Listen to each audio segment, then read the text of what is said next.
Alors pourquoi cette convention de partenariat? Parce que fondamentalement, l'une des missions du CEREMA, c'est justement d'être dans l'innovation, et particulièrement dans l'innovation avec les entreprises, notamment pour ça qu'on a créé CEREMA Lab, un incubateur qui permet justement de travailler avec des entreprises. Et dans ce cadre-là, effectivement, BioBuild Concept était tout à fait indiqué. Et ils ont participé effectivement au premier appel d'offres et on travaille avec eux.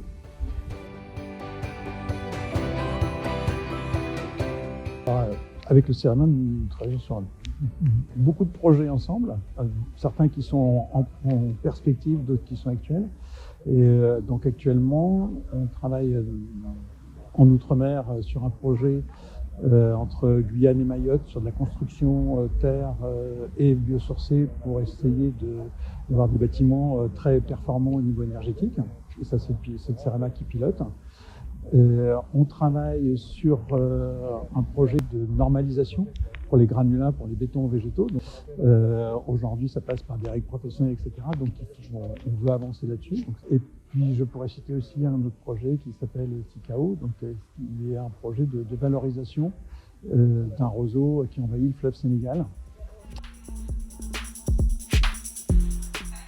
Nous, ça nous donne une dimension technologique que nous n'avons pas du tout aujourd'hui et qui nous paraît indispensable pour poursuivre. Donc c'est un choix stratégique pour nous d'aller sur quelque chose de beaucoup plus technologique, notamment dans les matériaux biosourcés, puisque là il y a un aspect de recherche et développement sur lequel le CEREMA dispose de chercheurs peut-être les plus pointus actuellement en France et à l'international. On sait bien que le grand enjeu, effectivement, des 30 prochaines années, c'est bien à la fois la transition énergétique et l'adaptation au changement climatique. Et ça va passer effectivement par des matériaux qui ne prélèvent pas sur la terre, qui puissent être biosourcés, renouvelables. Et c'est bien effectivement ce type de choses qu'il faut développer. Aujourd'hui, on est encore dans l'expérimentation, dans la toute petite série. Et tout l'enjeu, justement, c'est d'arriver à passer à l'échelle et à faire en sorte effectivement que ces matériaux biosourcés puissent finalement petit à petit supplanter effectivement les matériaux qu'on utilisait jusqu'à présent.